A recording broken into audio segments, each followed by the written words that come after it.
like if I were to say to someone, how much additional revenue do you want to create in this next year? And they'll usually say 10% or maybe 20%, because in their mind, I think that's what they're feeling they're capable of. And if that's your belief system, that's what you're capable of, that's what you'll get. But if we could really open somebody's mind to think so much bigger, like why not 100 million or 500 million or $1 billion company? Like, why not? I think people have a hard time even saying those numbers. But once you start opening yourself up to that possibility, all of a sudden you start looking at your business in a new way.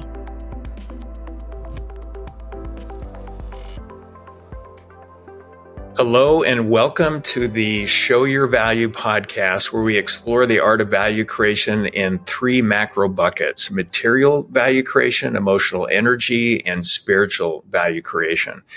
I am your host, Jimmy Benson, and today I have a very special guest with me, Allison Maslin. The CEO of Pinnacle Global Network, is the Wall Street Journal best-selling author of Scale or Fail, which is endorsed by Damon John and Barbara Corcoran of Shark Tank. Allison has built 10 successful companies starting at age 19. Her client list has included Ben & Jerry's, Supercuts, Merrill Lynch, and Allstate. For the past 13 years in her company, Pinnacle Global Network, ranked by Inc. 5000 as one of America's fastest growing companies, Allison and her team of high-level business mentors pay it forward by helping CEOs and founders scale their companies, fast-track their success, and create a more meaningful life with a proprietary process, the skillet method. Allison has shared the stage with noted business leaders such as Richard Branson and Magic Johnson, has been featured in Inc., Success, Fortune, Fast Company, and Forbes magazines, is a regular contributor to Entrepreneurial magazine, and featured as an expert on ABC, CBS, NBC, CNN, and Fox across the U.S. She is also the host of and producer of the Skillet Method podcast and Women Who Own It podcast, brought to you by WBENC, the largest certifier of women-owned businesses. Allison, thank you so much for being here today. Welcome. Thanks for having me, Lee. It's fun to get together. You were on my show, and now I get to come on yours. Yeah, that was January of 2023. So yeah, that was great. We had a great discussion. In reading your book over the last couple of days to revisit it, I got so much out of it in terms of mindset, and you talk about it all the way through the book. And before we dig into it and the Skillet method, give our listeners a little bit about your background and what drove you to help so many entrepreneurs with their business. Yeah, well, I think it's similar to what you've gone through a little bit, in that I was building businesses all these years. I grew up in a very entrepreneurial family. My father was in the women's clothing business, and he had several retail stores. So I used to go with him store to store when I was little. And so I think that entrepreneurial spirit really just kind of wove into me and my passion. And I love being a business owner so much, all the ups and downs and the craziness about it. We can talk a little bit about that. But then, over time, people just were asking me, how do you do it? Can you share with me? Can you teach me? And so I began doing that and realized that what I had applied in my own businesses was helping other people. And I thought, wow, this would be selfish for me to keep this to myself. And then over the years, we've built a team of high-level mentors that also support our clients, which is giving me the opportunity to help a lot more people. And yeah, it's interesting. I was thinking about it earlier today. What a gift to be able to be living your purpose. And so I really am fortunate to be able to help others in doing what I love so much. Yeah, that's so great. And I feel like I'm living my purpose, and it's promoting this concept of holistic value creation, within organizations, people talk about money and it's not complete enough. And you talk about this in the book as well. What does it feel like from an emotional energy standpoint? And then on the spiritual side, how connected are we? How do we, care for each other, build that community and all of it? And when we think about it holistically, it's more complete, and it's a much better discussion to have. Now, foundationally in the book, and I work with a lot of founders, entrepreneurs, companies ranging from startup to $60 billion plus market caps, mindset seems to be everything, and you reference it so much. So if you can, talk about that a little bit and why it's so important. Yeah, I think oftentimes, especially as business owners get into this higher level, 7, 8, 9 figures, we often think, oh, my mindset's great, I don't need to work on it. But we always say, new level, new devil. You're going to a place that you've never been before, right? And so if you are not coming from an abundant mindset, you will not go after the contracts that are falling at your feet, or you might not let go of that key person on your team that you need to let go of, or just really face the fears that are coming up, or maybe, you will be coming from a, when it comes around money and decisions that you need to make around money, you might be holding on too tightly and miss out on incredible opportunities. It runs all the way through, because you as the CEO have to be the visionary of the company. It's almost like you have to see a reality that other people can't see yet. And that comes from being able to live in your imagination, no matter what is going on. Like, you have to be able to jump up and down for your team and say, this is the best month ever. Or, we are jumping into this incredible future of the company, even if things are falling apart in the company. And that takes such a resilient mindset. And for myself, Lee, it's something that I literally work on a daily basis. Yeah, that's fantastic. I love in the book when you talk about letting go of what you know. And am I thinking big enough? Because it makes sense to me. If we can't imagine it, allow it to happen, there's so much that goes on there. But letting go of what you know, and am I thinking big enough? Most startup entrepreneurs don't really spend much time there. So, talk about that a little bit. I love this, especially letting go of what you know concept. Yeah. And I think it really runs all the way across. We're creatures of habit, and that saying, what got you here won't get you there. And so as much as we want to jump into the future and we have this big vision, we've got to let go of what is dragging us down. And so it may have been great to get us where we are, but it's actually holding you back. So for instance, if you have your hands in several areas of the company because you have, as you are smaller, that will actually choke the growth of your business. You have to be able to get out of the way so that your leadership team can lead.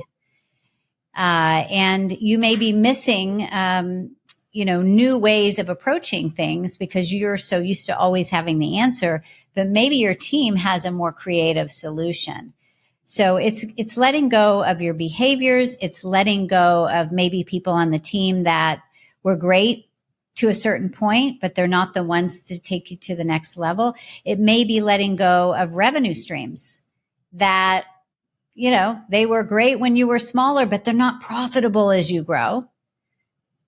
So, different offerings, different ways that you communicate. And I think it's important to constantly be sifting through and sorting what is working and what is not, and then double down on what is working, and then see a bigger vision from that. And I can speak to that a little bit. Business owners just really think way too small generally.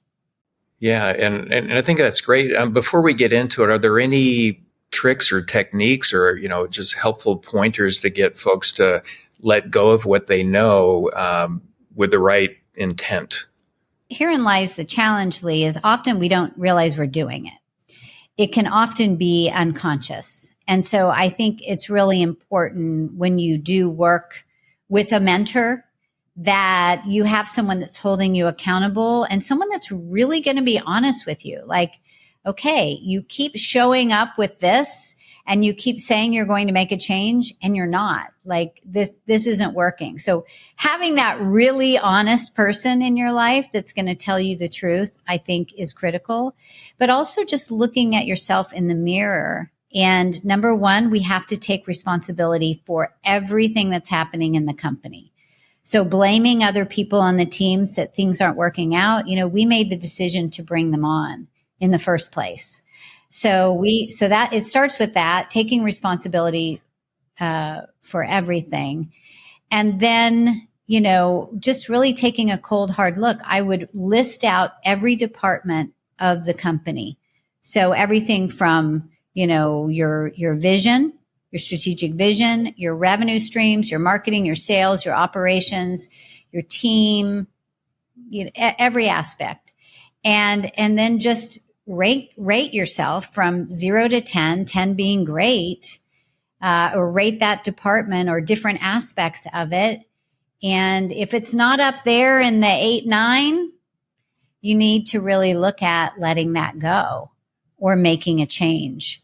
And it's one of those things where your gut kind of knows you need to, but your head is in the way. I don't know if you've experienced that, where you try to talk yourself out of it because it's usually that's the fear that comes up. But when you do make that decision and you do let it go, it's just the most freeing feeling ever. Yeah, I think when it comes to team members, and you talk in your book about embracing the conflict and going for it, a lot of leaders, they want the person they hired to work out, especially and even when everybody around them is saying this is the wrong person. Yes. And because they didn't set up expectations correctly around what's expected and whatever outcome that they should be owning, they just keep pushing for it. It's a difficult conversation to have. That's another piece here to talk about is why do we avoid the conflict when it's probably the highest value leadership work that we should be doing at any point in time? What would you say to that? Yeah, I think people have a hard time with conflict in general. And I used to as well. I was the middle child, Jan Brady, like, can't we all just get along sort of thing? But I realize it doesn't work in business and you have to be willing to have them. And it's usually never as bad as we make it up in our head, but it's way worse if you let it simmer because it becomes much bigger than it is. So I like to be really direct and, like you said, go towards, it's really embracing conflict, not creating conflict, but embracing it as part of moving to the next level and going towards that elephant in the room that nobody wants to talk about, but it's on their mind. And when you do, I think people respect you a lot more. And, if you're not talking about it, it's going to simmer amongst your team and build frustration. Sometimes we just, we want it to work out. We want that for everybody. We don't hire someone in hoping that it doesn't work out and we're going to have to let them go. It's like my least favorite thing. But I also know that it's not fair for that person either to be in a position that's not serving them to their highest good. It's like saying, well, I want to stay in this relationship because, they're not going to find anyone better. And that's not really fair of us either.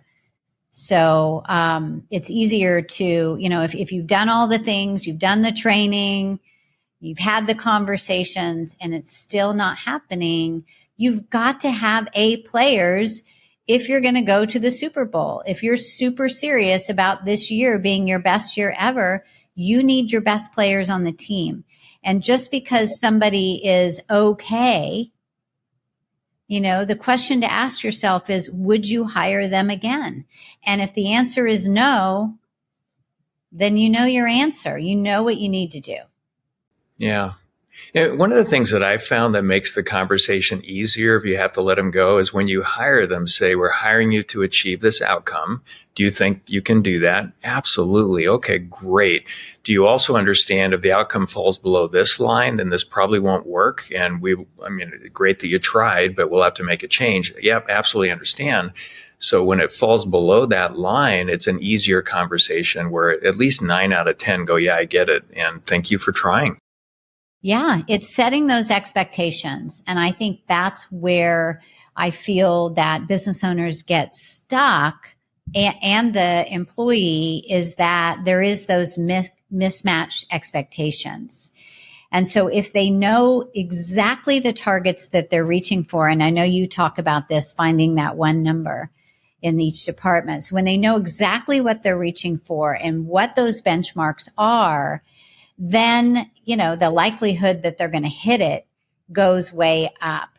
We have something in the skillet method called hire for growth, where each position, and not just sales, but each position should be bringing in 3 to 10 times what you pay them to your bottom line. And you should be able to really attach that value to every action that someone is doing, whether they're in customer service or they're in accounting or they're your executive assistant. They're either giving you time back or they're giving you an opportunity to save. Maybe it's budgeting or they're taking such good care of your clients that your retention goes up.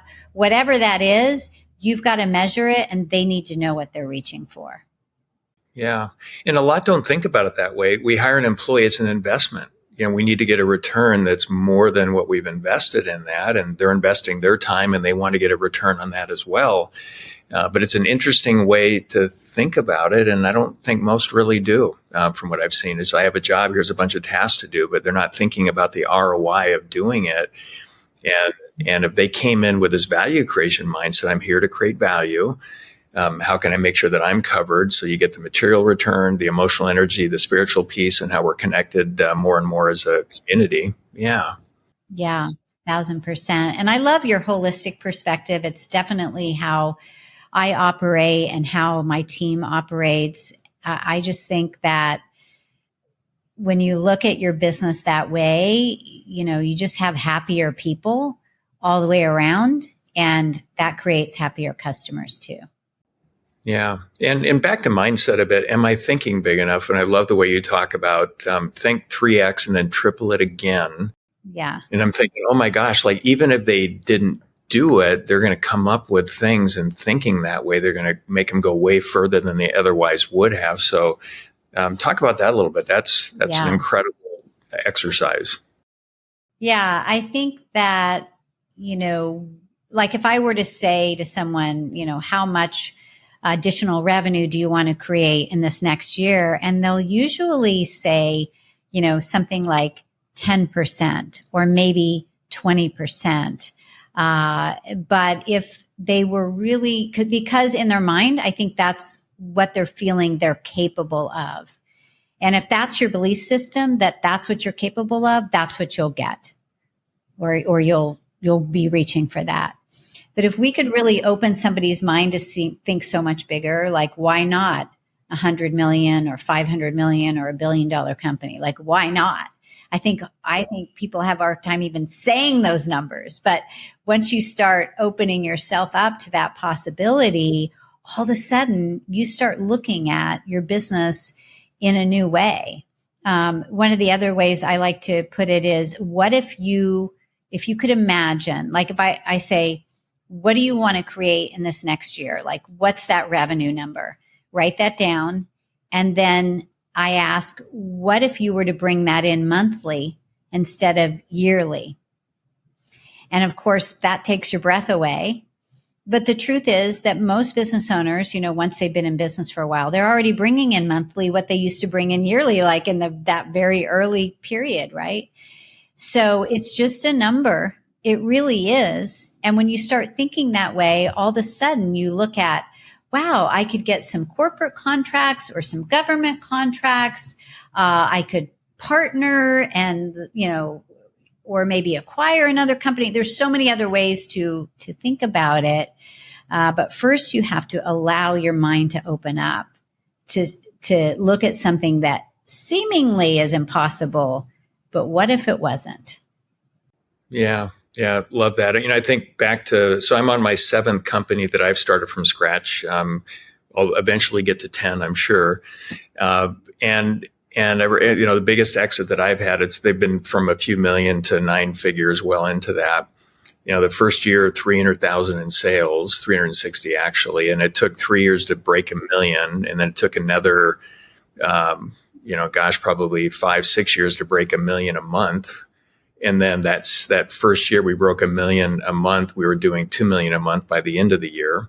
And then it just kept climbing to 100 million in sales. And we'd give all the team members little t-shirts that said $1 million a month. Like if you were here when we did it, and $2 million a month, $3 million a month. And we had boards around the facility with all the team members that were actually there and just sort of celebrating. And it just started ramping the growth and everybody got excited about that. But I didn't believe at 360,000 in sales that we'd be $100 million company. I could see probably 5 million in the future. And as we got halfway there, I could see 25, and then I could see more, and sort of built what I believed was possible. And you're doing a lot of, it seems like, great work helping people believe in what's possible. And that's got to be one of the biggest barriers. Yeah, if you can speak to that a bit. Yeah, a belief is really just a thought you think over and over again. And most of the beliefs that we carry are from our unconscious mind from childhood. What our parents thought, or our great, great, great, great, whoever that we don't even know their name, has been passed down to generations. And so we carry those, and that's driving 96% of our actions on a daily basis. So we have to, really be conscious when we make these decisions to see, okay, is that really true that I can only do this? Or is that a story that I've been carrying? Or maybe something that went wrong in the past that didn't work out. Are we projecting that onto the future? Or is that really the reality? And if you have a business that is helping people, or a business that you enjoy, why not take it as far as you can go? We're here on this earth to be constantly evolving and growing. And so why limit yourself? I interviewed a gentleman at one of my big events, Naveen Jain, and he has had $2 billion companies, and he's working in the space, in the, space, rocket ships, all that good stuff. And he said, Allison, there is no sky.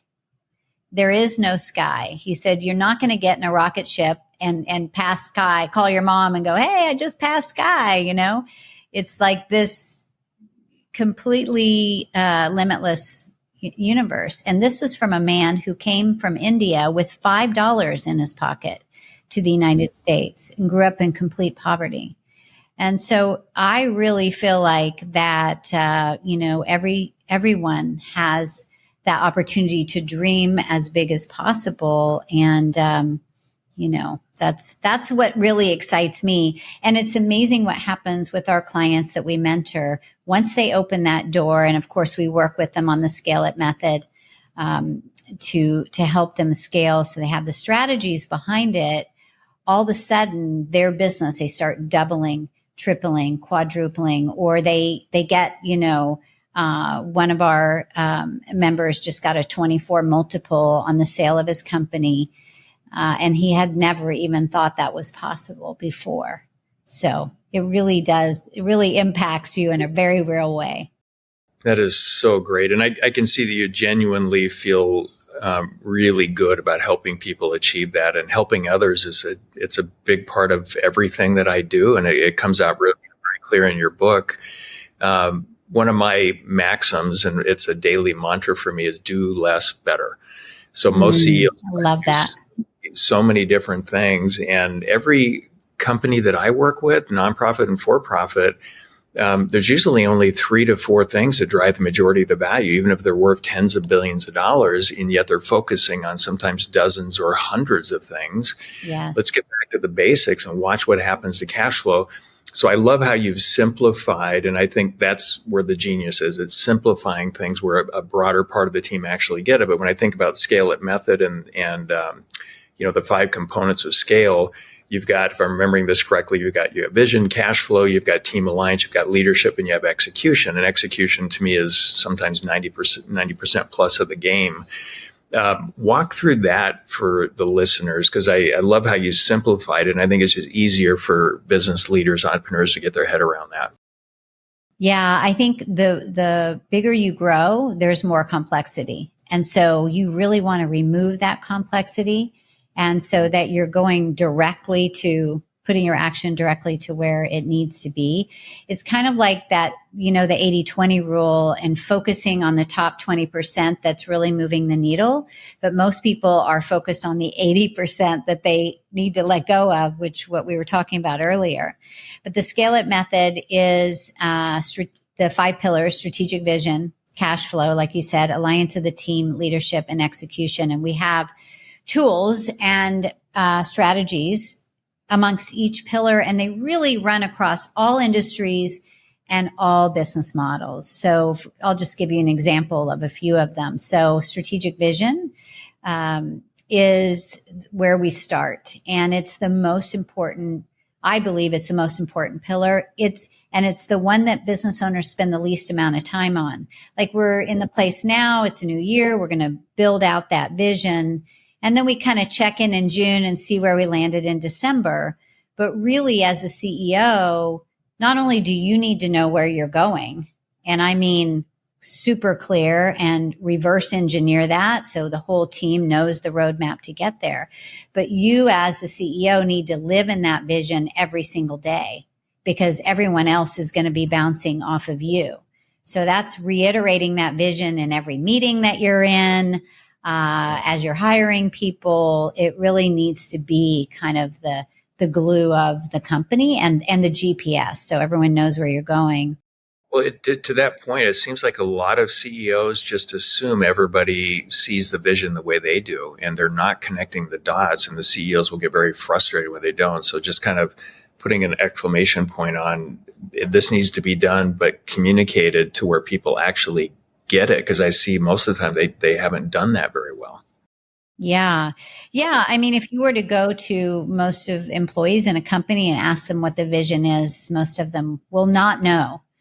And you have to say things over and over and over, and not because people don't get it, but it re-inspires them. Your employees are in the thick of your business. They're doing their thing. They're doing their tasks. They're doing their projects, things like that. And they're doing, hopefully doing the best that they can. And so we can often forget, oh yeah, why was I doing this? And where are we going? And why does this matter? And so when you're constantly reminded of that, it energizes everybody to kind of keep moving towards that vision.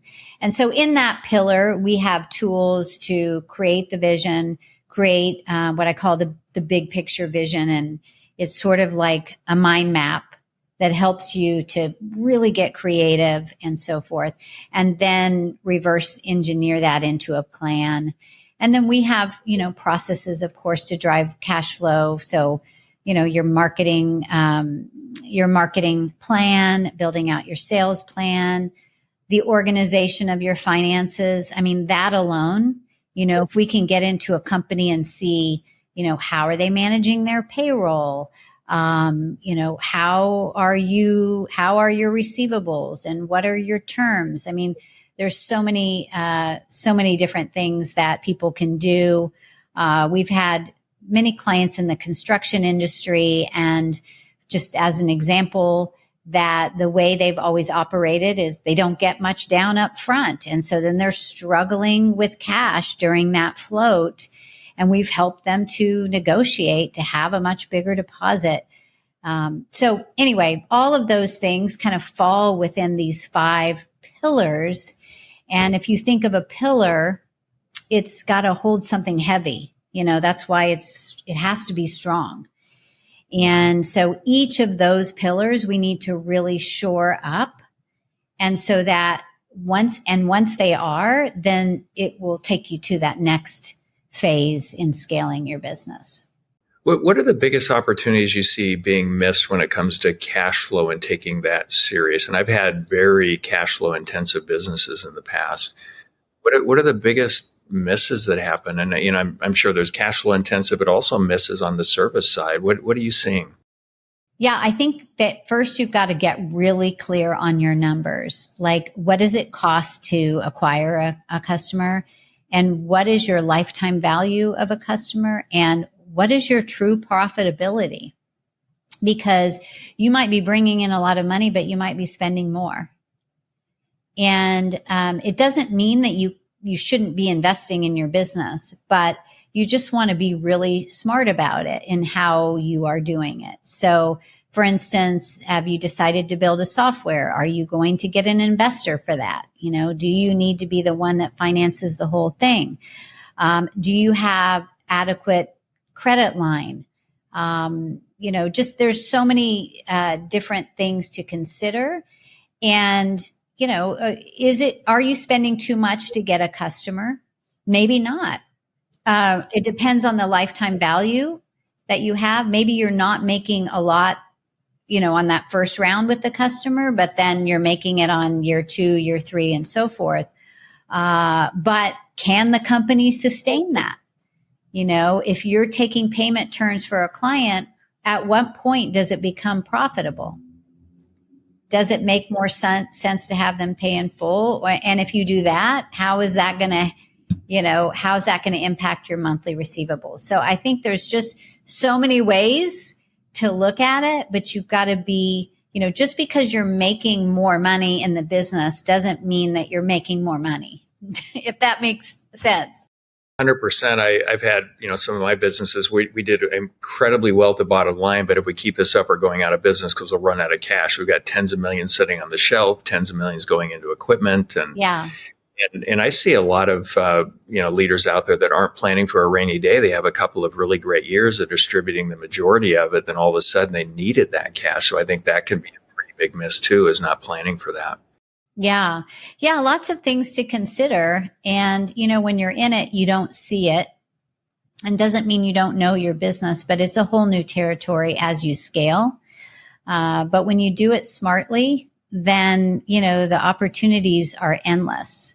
And I think taking a step back and really looking at everything, and this is a great time of year to do that, you'll actually move forward faster. Yeah, the alliance of the teams. I'm thinking about culture and how you talk about that in the book, and build a team of experts. I like to think of it as build a team of everybody's the CEO of their own role. They're all running their little business within the business and creating lots of value. And you talk about 4 superpowers. Can you go through that a bit? I thought that was really a great way to simplify thinking too, in a powerful way. Yeah, I think as business owners, we can get really overwhelmed because we're thinking of all the different areas of our business, like all the time. We wake up in the morning, in the middle of the night, it's just always there. And, there are so many aspects to a business. So if you divide your business up into 4 quadrants, it's easier for the brain to manage. I know it is for me, which is revenue streams. So whatever your offering is, ours is mentoring. So that would be our revenue stream. Is that mentoring, anything in that department that has to do with that offering.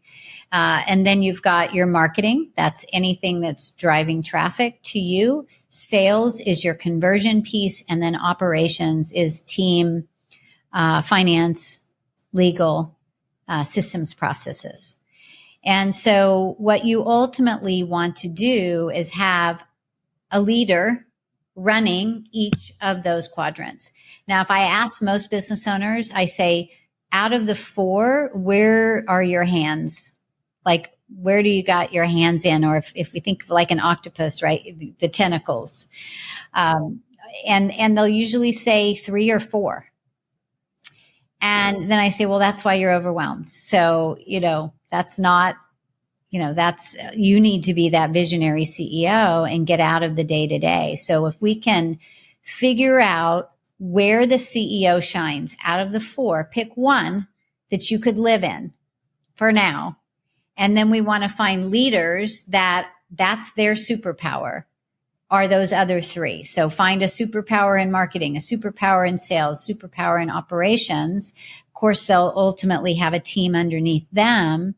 And then those are the leaders that you're going to be, your metrics, what they're reaching for. Everybody's clear on expectations. And so you're able to touch base with them. And then lastly, you replace yourself.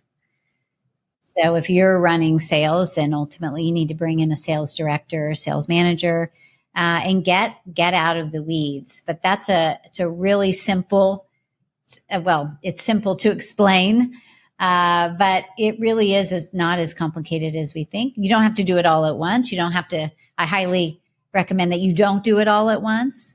But you can say, okay, if I'm going to build that leadership team, let me do one person, one in Q1, one in Q3, one, something like that. And that will give your business so much more, grounding to hold on to, because it's not all dependent on you.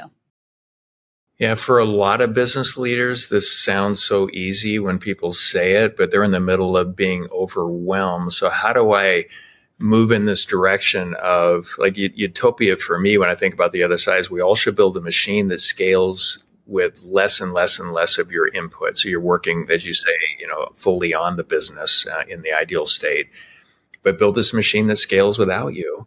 So when I'm in the middle of overwhelmed and people say, business maxims like, well, just delegate, it'll be fine. Really? You need to kind of earn autonomy and decision-making rights and all that. You can't just delegate and it'll be fine, because I've seen that be a disaster. Like, how do you start? Like, where do you rack and stack? Do you start with the leaders? Do you create your list? Do you go through it? But you're moving in that direction, going from overwhelmed and Allison and Lee say this, but how the heck do I do it? Where do you start? And then where's that curve where you start to see the momentum going in your favor to that ideal state down the road of scaling without you? Yeah. Well, first you have to understand the why. So it is getting you out of the weeds, but ultimately it's going to raise the valuation of your company. So if I'm going to come in and buy your company and I find that the day you are going to leave, that the whole thing is going to fall apart, this is not, and you put in decades into your business, often sacrificing so much, you're building an asset. And so this asset needs to be able to run without you. So that's the first thing. The second thing is you have to understand that the business can actually run even better without you. And I don't mean like, don't be part of the business. It's just as you as a CEO focus on the future and the team is focused on today. So that's just that understanding. And I think it's really in the language. So instead of delegating, let's look at empowering. So instead of telling someone, like I was just talking to a woman on our company she works in customer relations and so forth. And we have a project that we're working on. And I said to her, you own this, you own this piece of the company. And this is what the net is of the result of this, because I didn't want her feeling like she's asking me, when should I start it? Or how do I do it each year? Cause and she's smart. And I just said, look, this is the piece you own and this is why it's important. And these are the results that we're looking for. I said, this is what we've done in the past, but I want you to put your brain in it and your ideas with it. Well, that just got her fired up and excited instead of me saying, you have this task. And so I think as we can start to empower those shining stars within the company and treat them as leaders, they will start to step up. And instead of always giving them the answers, which actually is self-sabotage, because you've probably had that experience, or those of you listening, where you think, well, I've told them what to do so many times. Why don't they get it? Like, 100 times, what's going on? Well, it's because you're telling them what to do. So they're not thinking for themselves. It's how the brain works. And so instead of telling them, you want to say things like, well, what would you do in this situation? How would you handle it? Or, why don't you put a plan together and present it to the team? And that just shifts. It really shifts the way that they're going to approach it. Nobody really likes to be told what to do. They feel more like a leader, and then they will start to be thinking, of solutions for the company. And that all of a sudden they become a visionary within that department and start asking those questions like, how do we create more profitable company? How do we create a better customer journey? Things like that.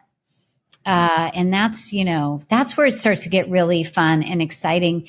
And it's almost, Lee, like you're there, even though you're not there, because it's your values and your vision are so infused in the company, but they're taking ownership. And so you start to build that trust. Of course, you're checking in with the leaders, your metrics and things like that. And if it's not working, then, let's come up with a solution. But well, for sure, it's a never-ending journey, and I love what you're talking about, getting our team members to transition from owning checklists to owning outcomes, the results that we want. yeah, And then, hey, what's the best work you're doing to continually improve those results? And there's no end to where it can go. There just isn't. Capable leadership, which is the fourth part of what you're talking about here, that's a real challenge for most leaders. And I think they do what you talk about in the book, where they sort of manage resources, people, things, any and all resources, but they don't think about what it really means to be a leader. So where do you start there? What's your advice for leaders and how they should show up and what's really most important? Yeah, it's so interesting. And I'm probably going to answer now differently than I would have answered even, let's say, 5 years ago. Because I think that there are, what I find, and maybe I'm wrong, I haven't done a study on this, but this is my personal experience, that I think people have that leadership quality. They may not have recognized it in themselves or anyone told them about it, but you kind of see that glean in them. And so whenever I do, like there's a young woman on our team that works with our mentor team, and I always see that in her. And when she has an opportunity to run a meeting or anything, I always say to her, wow, you really are a leader, And so I think they need to hear that. And I totally see her moving up, in the company. And so I think we need to call that out. And I think then there's other people that we might bring on the team that we think is going to be a leader. And maybe they're good at doing a job. Maybe they end up, doing the task kind of thing, but they're not really thinking. Like, to me, a leader has to also think strategically. Like when they're making decisions, what is the net of this? And they need to be able to connect the dots, and it's kind of hard to train that. It's almost like they just have a mind that works that way. And they have to be able, they got to show up and have that character, and to be able to have people look towards them, and also, to me, leadership is compassion, and, somebody that really, knows how, they can express empathy. They're not just ordering people around. And so, yeah, I think, I don't know that you can necessarily train leadership. I think they can learn for sure to improve, but there's just, I don't know, it's just a quality inside. And what do you think of that? I really like being intentional about everything that we do. And one of the questions I'll ask when organizations are experiencing leadership challenges is, do you have a definition of what it means to be a leader in your organization? I've never heard a good answer to that ever. And I've asked it hundreds of times. And one that I really like is that, hey, leaders in this organization get results, and they foster an environment where every team member is intrinsically motivated and empowered to create more value over time. That's what it means to be a leader. Now we can have that discussion. So what causes those things to happen? And you might distill out a set of leadership traits. I remember when Jack Welch, before he passed, when he was running General Electric, he had his 4 E's and a P, energize, energy, execute, edge, and passion. I added resiliency, added an R in there. So those were leadership traits. But most organizations don't have a definition of what it means to be a leader. So it's hard to cultivate the leader if we're not super intentional about it. So how does that land on you? That's how I think about it. No, I really like that. I always say a leader, for me, there's a few qualities. One is leaders on my team. I never need to wonder what they're doing. Like, I don't need to be sitting here and going, well, I wonder what tasks they're working on. I just know that they're working towards the end result. That's number one. And number two, they can cast a vision, which is really kind of exactly what you're saying, right? That you're inspiring them to come to a certain result. But I do feel like your leaders need to be like, you're the visionary of the company, but they also are visionaries, because they need to be able to help the team see the future of where you're going and get them excited to make that happen. So I think the scarcest commodity on the planet, when you ask people that question, they usually say time. It's like, I don't think so. I think it's positive emotional energy. And I think that's the superpower of a leader. They come into the room and they're passionately talking about what's possible and engaging everybody in productive planning, conversations, and actions to make it happen. That becomes infectious and they run with it. So I think that positive emotional energy is everything. And I see a lot of leaders that seem like they're sitting back waiting for their team to impress them. Well, that's not really leadership, but you speak to that, in the book in a number of different ways. But how does that land on you, this emotional energy piece? Oh yeah, it's everything. I always say your role as a leader is to raise the vibe of your tribe. So that's it. You have to be able to hold that, and they need to, no matter what is going on, even on the toughest days, they've got to be able to do that. And that's, it's definitely, there's an art to it. And I think that people can definitely evolve as leaders. But it's very obvious whether somebody has those qualities or not. Yeah, and to your point, I think especially on the toughest days, that's when we do our highest level leadership work. There's always a way through. Let's go and not give the wrong stuff the wrong energy. Execution, the last piece of it, that seems to be the hardest part, because most of the founders and CEOs that I meet don't fully appreciate or understand what it takes to execute on their amazing ideas or their role in causing those things to happen.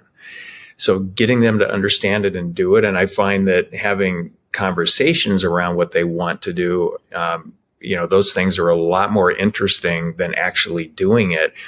And I think you have to be in love with the execution piece just as much as you are in love with the idea. And it's got to be in balance. You could be too much in love with doing the work and miss sight of the goal. So they have to be in balance, and I think equal. So speak to that a little bit, because that's a giant missed opportunity for most. Yeah. I mean, if it's a fantasy in your head and it's not rolling out and actually being realized, is kind of a waste. Or missing deadlines, or it's not the quality that you were hoping for. So the execution should be matching the vision or exceeding the vision, right? And so I think clear communication and expectations are super important. Who owns the role? And what are the deadlines and what are they reaching towards? How much autonomy do they have to get a project done?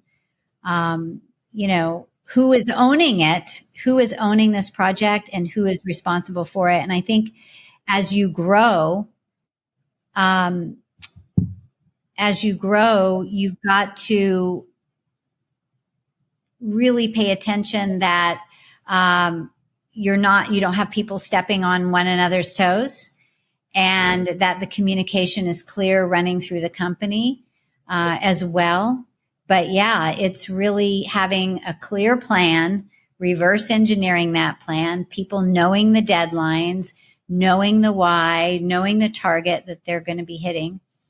And also, I think, like what we talked about earlier, less is more. I think that a lot of times CEOs are running. We want to do this and we want to do this and we want to do this. And then your team just gets burnt out. They're going in so many different directions. So I think no more than a few really good initiatives per department per quarter is probably a good thing. That's a hard lesson that I had to learn because I do 10 things at once. So, yeah. Yeah. And, a CEO may not have the strength of executing and operating. And at the same time, her job is definitely making sure those things are in place. And I see a lot of confusing enthusiasm for capability. Somebody says, I've got it. They interview really well. They want them to win. So that's kind of the challenge is you may not be good at it, but you're responsible for making sure that it's actually happening. That's the way I think about it. Any advice there? Yeah. I mean, I think that accountability piece is big. We haven't had a problem in our company with accountability because it's like if you got to show up and you're showing up the meetings and everyone else is doing the stuff and you're not, then,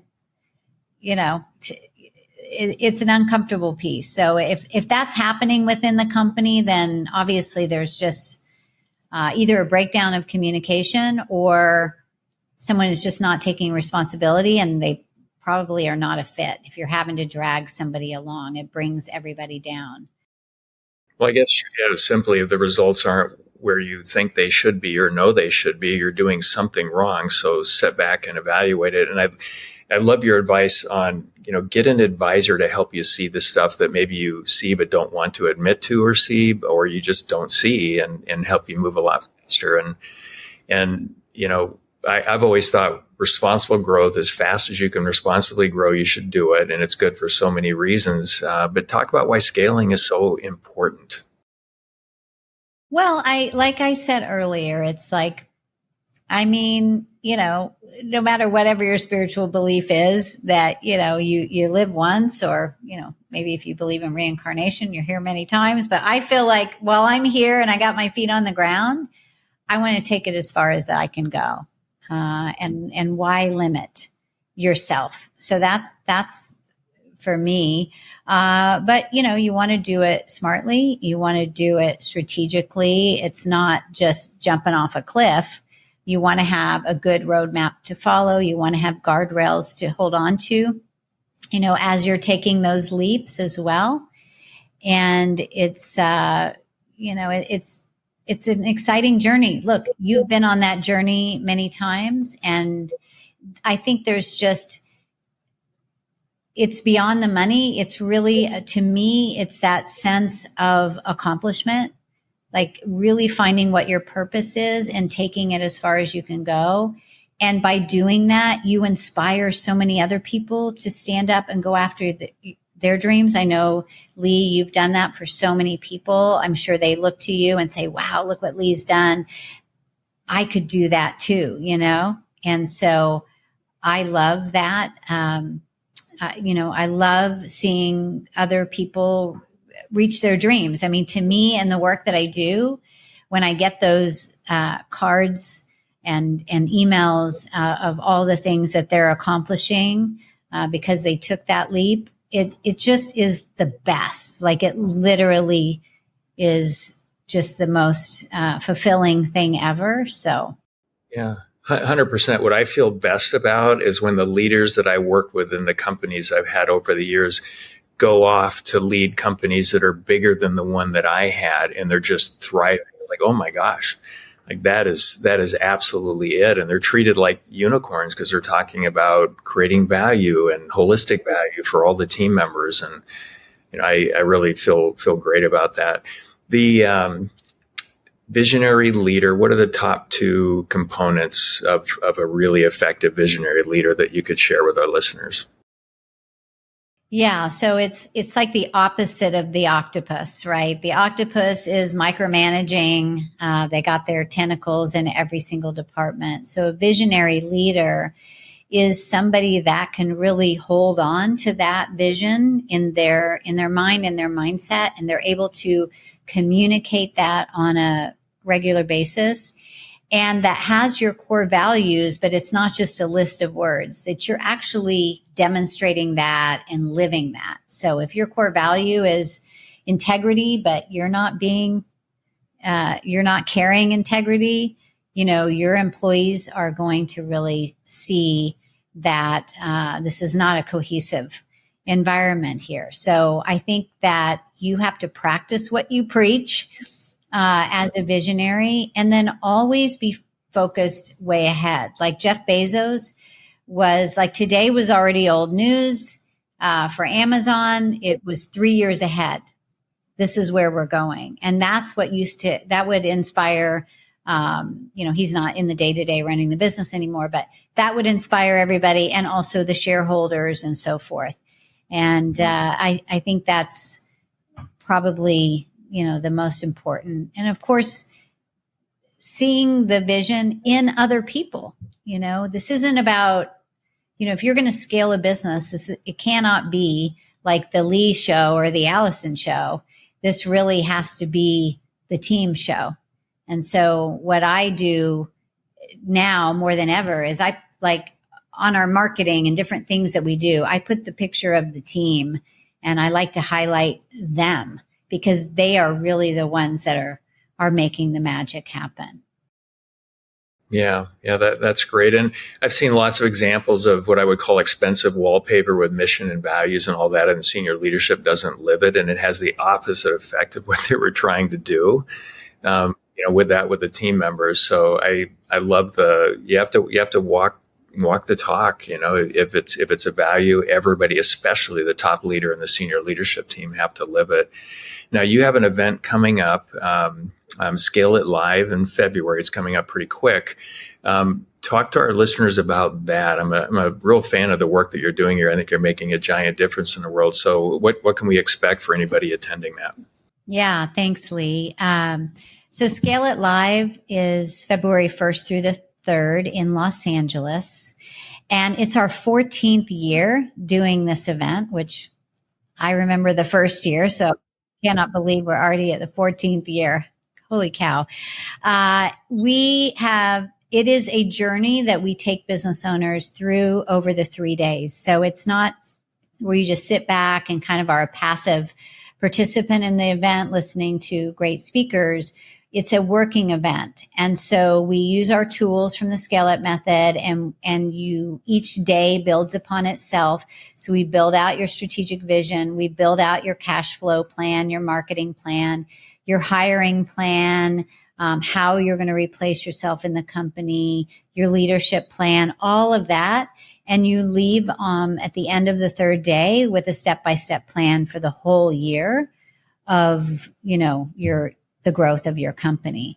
So it's really a very transformational experience. We have over 500 CEOs that attend from all over the world.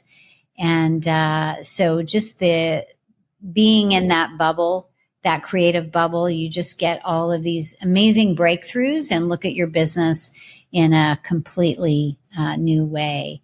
Now, this is for business owners, generally with revenues $1 million and up. And it's also great to be around other high-level CEOs because there's a lot of events for startups, which is great. But once you get to that certain level, you're kind of the forgotten entrepreneur. So, you've gotten here. Now, how do you get here? So that's really what Scale It Live's about. Okay. And this is what you do. And I believe that you're wildly successful at it because you've done it, you've built stuff, but giving the folks that attend insights on finding the right coach, because there's a lot of coaches out there that don't bring the value. They get paid, but they don't bring the value. But because you've built businesses and I'm assuming you can give them really good insights on how to think about finding a coach that works for you. Talk about that for a minute or two. That's so important. Yeah. So at Pinnacle Global Network, that's really what we do all day long. And our mentor team, we have close to 35 mentors now, and they've all built really successful companies.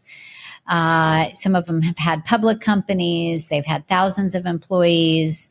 So, you can complete the event. You'll have a plan and you can go off and work that plan yourself. You will feel totally complete. If you feel like, oh gosh, now I really want to have that one-on-one private, partnership with someone that's going to help me toe the line and make sure I do what I want to do, you'll have that opportunity to join us in Pinnacle Global Network to mentor you all year long. All right. Well, thank you. And if people want to know more about you, your website, what's the best way to contact you for the services that you offer? Yeah. So the Skillet Live is skilletlive.com. So that's super easy. You can go to pinnacleglobalnetwork.com to read more about us, or anywhere, just, DM us on our social media as well, Instagram or Facebook or LinkedIn. Okay. Well, Allison Maslin, thank you so much for joining me today. This has been the Show Your Value podcast. And listeners, if you got some value today, please like and leave a review for this episode. And until the next one, please go forth and create value. Thank you. Yeah. Thank you so much, Lee.